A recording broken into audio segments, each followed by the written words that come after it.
Hi viewers, welcome to our channel. ప్రస్తుతం మనతో పాటు దాము బాలాజీ గారు సీనియర్ జర్నలిస్ట్ ఉన్నారు. వాడితో ఒకసారి మాట్లాడదాం. సార్ నమస్కారం. సార్ నమస్తే. సార్, చంద్రబాబు నాయుడు గారు ఇప్పుడు పెద్దిరెడ్డిని టార్గెట్ చేసినట్టుగా కనిపిస్తుంది. సార్, పెద్దిరెడ్డి అనుచరుడు ఒక అతను అరెస్ట్ అయిపోయాడు. ఇప్పుడు నెక్స్ట్ పెద్దిరెడ్డి కూడా అరెస్ట్ అయ్యే అవకాశాలు ఉన్నాయని చెప్తున్నారు. మరి ఏ కేసుకు సంబంధించి అనుచరుని అరెస్ట్ చేస్తారు? ఇప్పుడు పెద్దిరెడ్డి అరెస్ట్ అయ్యే అవకాశాలు ఏమైనా కనిపిస్తున్నాయి? తెలుగుదేశం కూటమి ప్రభుత్వం మెల్లమెల్లగా వైసీపీ నాయకుల్ని టార్గెట్ చేయడం మొదలుపెట్టింది. అరెస్టులు అనేవి పుంజుకుంటున్నాయి. ఒక పక్క మద్యం కేసులో అరెస్టులు మొదలైపోయినాయి. ఆల్రెడీ కసిరెడ్డి అరెస్ట్ అయ్యాడు. మిథున్ రెడ్డిని విచారించారు. రెండో పక్క జత్వాని కేసు కూడా స్పీడప్ అయింది. సీతారామాంజనేయుల్ని అరెస్ట్ చేశారు. గోరంట్ల మాధవ్ జైల్లోనే ఉన్నాడు. వల్లభనేని వంశీ జైల్లో ఉన్నాడు. పోసాని కృష్ణమురళిని ఆల్రెడీ అరెస్ట్ చేశారు. ఇలా వరుసగా ప్లాన్డ్గా ఇటు సోషల్ మీడియా మీద స్టార్ట్ అయింది, రెండో వైపు అధికారుల మీద స్టార్ట్ అయింది.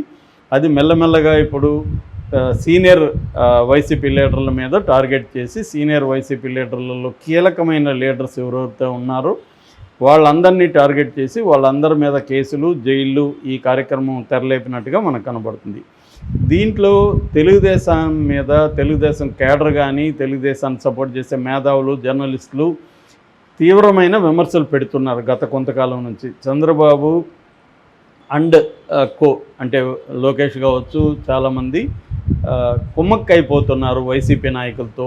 అందుకని వైసీపీ పెద్ద స్థాయి నాయకులను ఎవరు ఏం చేయలేదు ఇప్పటి వరకు అనేది ప్రధాన విమర్శ. అందులో పెద్దిరెడ్డిది ఒక విమర్శ. ఎందుకంటే పెద్దిరెడ్డిది ఎప్పుడు ఈ గవర్నమెంట్ వచ్చిన కొత్తలోనే మదనపల్లిలో ఆర్డీఓ ఆఫీసు, సబ్ కలెక్టర్ ఆఫీసులో ఫైళ్ళు కాలిపోయినాయి మిస్టీరియస్గా. ఆ ఫైల్స్ ఏంటి అనుకున్నప్పుడు పెద్దిరెడ్డి ఆక్యుపై చేసుకున్న భూముల వివరాలు ఆ ఫైల్స్ అనేవి అన్నారు.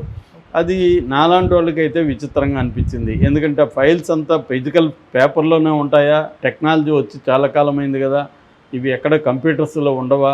హార్డ్ డిస్క్లు అక్కడే ఉంటాయా? వేరే కలెక్టర్ దగ్గర ఉండవా? ఇవన్నీ అంటే మనోళ్ళు ఇప్పటికి కూడా అడ్వాన్స్ కావట్లే అనే దానికి ఒక సింబల్.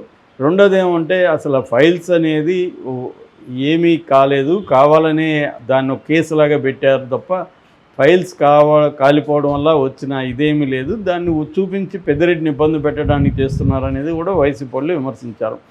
ఏదేమైనా దాన్ని పెద్ద ఎత్తున తీసుకున్నారు. హెలికాప్టర్లో అధికారులను పంపించారు అక్కడికి.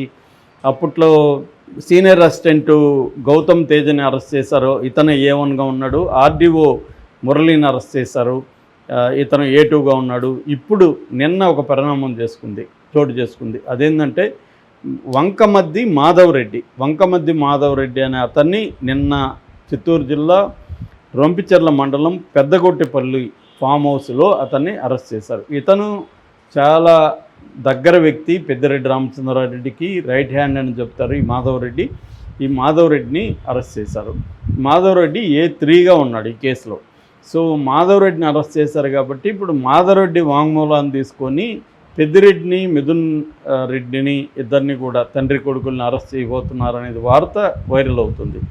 ఇది ఏ స్థాయిలో నిజమా అనేది చూడాలి. ఎందుకంటే ఫైల్స్ కాలిపోయినాయి. ఏం ఫైల్స్ కాలిపోయినాయి అనేది ఎగ్జాక్ట్గా ఎవడు చెప్పట్లేదు. పెద్దిరెడ్డి కొన్ని ల్యాండ్స్ ఆక్యుపై చేసుకున్నారు, ఆ ఫైల్స్ని తగలబెట్టించాడు పెద్దిరెడ్డి అనేది అందరూ కూడా ఇవాళ నమ్ముతున్నమాట వాస్తవం. అయితే దాన్ని కోర్టులో ఎలా ప్రూవ్ చేస్తారనేది పక్కన పెడితే అసలు ఎందుకు ఇప్పటివరకు పెద్దిరెడ్డిని అరెస్ట్ చేయట్లేదు, మిథున్ రెడ్డిని అరెస్ట్ చేయట్లేదు అనేది పెద్ద ఎత్తున చర్చ జరుగుతుంది. మిథున్ రెడ్డిని మాత్రం మద్యం కుంభకోణంలో అరెస్ట్ చేయడానికి తీవ్రంగానే ట్రై చేసింది. అయితే మిథున్ రెడ్డి సుప్రీంకోర్టు వరకు కూడా వెళ్ళి తనకు కొంతకాలం అయితే ఊరట తెచ్చుకున్నాడు. కానీ పెద్దిరెడ్డి రామచంద్రారెడ్డి మాత్రం అటాక్ చేస్తూనే ఉన్నాడు ఈ ప్రభుత్వం మీద.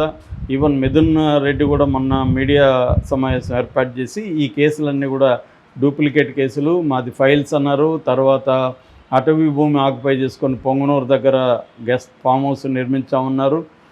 ఇప్పుడేమో మద్యం అంటున్నారు. ఏది కూడా తేలలేదు. ఇంకా మా మీద పెట్టాల్సింది మిగిలినవి ఒక డ్రగ్ కేసు, ఇలాంటివే ట్రాఫికింగ్ కేసు, ఇలాంటివి పెట్టాలి తప్ప ఇంక వేరే ఏమీ లేవు, అన్నీ పెట్టేశారు వీళ్ళు.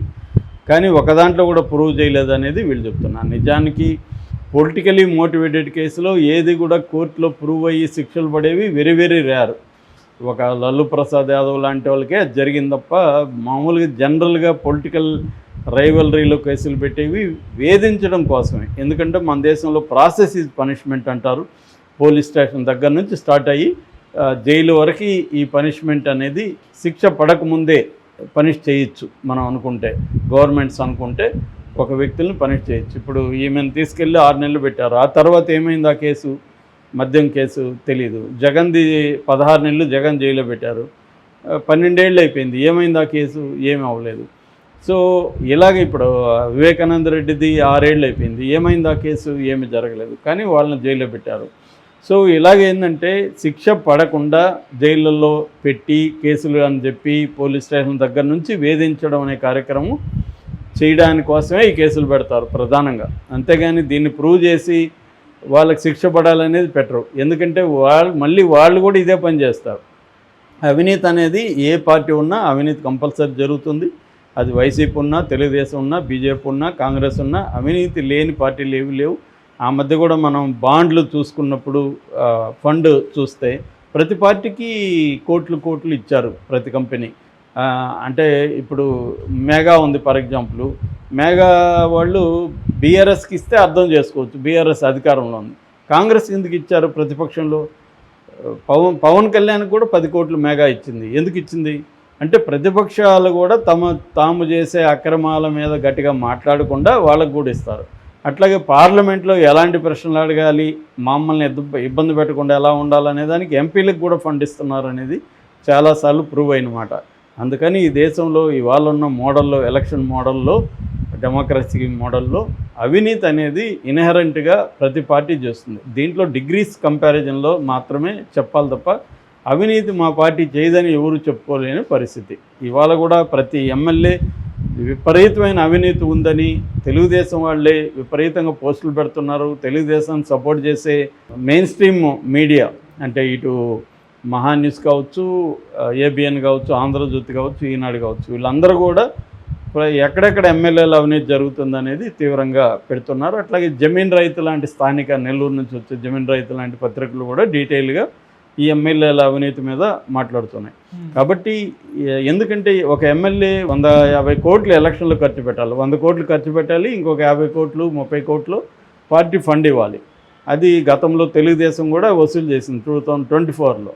కాబట్టి వాళ్ళు ఒక 150 ప్లస్ నెక్స్ట్ ఎలక్షన్కి ఒక 150, ఒక 300 కోట్లు టార్గెట్ మినిమం పెట్టుకుంటున్నారు ఒక్కొక్క ఎమ్మెల్యే.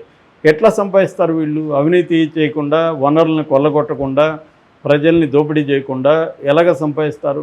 కాబట్టి మటన్ కొట్టు దగ్గర నుంచి ప్రతి బిజినెస్ దగ్గర డబ్బులు లాగుకోవడం, అక్కడ ఉన్న వనరుల దోపిడీ, ఈ స్కీముల్లో చేసుకోవడం, ల్యాండ్స్ని ఆక్యుపై చేసుకోవడం, ఇలాగ ప్రతి దగ్గర అవినీతి అనేది జరుగుతుంది. అవినీతి జరిగినప్పుడు మళ్ళీ ఆ ఫైల్స్ని దాచిపెట్టడం, లేకపోతే కాల్ చేయడం, ఆధారాలు లేకుండా చూసుకోవడం, ఇవన్నీ జరుగుతుంది. ఇది జరిగినప్పుడు మళ్ళీ ప్రతిపక్షంగా ఉన్నది అధికారంలోకి వచ్చినప్పుడు ఇవన్నీ వాళ్ళకు కూడా తెలుసు కదా. ఎందుకంటే అందరూ వాళ్ళల్లో వాళ్ళే కదా. ఈ ఎమ్మెల్యే అటు వెళ్తుంటాడు, ఆ ఎమ్మెల్యే ఇటు వెళ్తుంటాడు. కాబట్టి ఈ అవినీతి ఎలా చేస్తారో అందరికీ తెలుసు. కానీ దాన్ని ప్రూవ్ చేయడానికి సీరియస్గా ఎవరు కూడా ట్రై చేయరు. ఎందుకంటే రేపొద్దున మళ్ళీ మనల్ని కూడా ప్రూవ్ చేస్తారేమో. ఈ వేధింపుల వరకు మాత్రమే పరిమితం ఉంటుంది. సో ఇప్పుడు పెద్దిరెడ్డి రామచంద్రారెడ్డిది కూడా అంతవరకే జరుగుతుంది. పెద్దిరెడ్డి కూడా ఒక పక్క లీగల్గా ఫైట్ చేస్తున్నారు వాళ్ళు. మన ఈనాడు, ఈటీవీ, మహా వాళ్ళకి లీగల్ నోటీస్ పెద్దిరెడ్డి ఇచ్చాడు. 100 కోట్లు నష్టపరిహారం కట్టేవాల్సి ఉంటుందని కూడా నోటీసులు ఇచ్చారు. ఒక పక్క లీగల్ ఫైట్ చేస్తున్నారు, ఒక పక్క పొలిటికల్ ఫైట్ చేస్తున్నారు. At the same time Chandrababu మీద కూడా తీవ్ర ఒత్తిడి ఉంది, పెద్దిరెడ్డిని ఎందుకు వదిలిపెడుతున్నారని. అందుకని చంద్రబాబు ప్రభుత్వం కూడా సిఐడి ద్వారా పెద్దిరెడ్డిని ఇబ్బంది పెట్టడానికి కోసం ట్రై చేస్తుంది. ఈ క్రమంలో మాధవ్ రెడ్డిని నిన్న అరెస్ట్ చేశారు. ఇది పెద్దిరెడ్డి వరకు, మిథున్ రెడ్డి వరకు వెళ్తుందా లేదనేది మనం చూడాలి. Okay sir, thank you so much.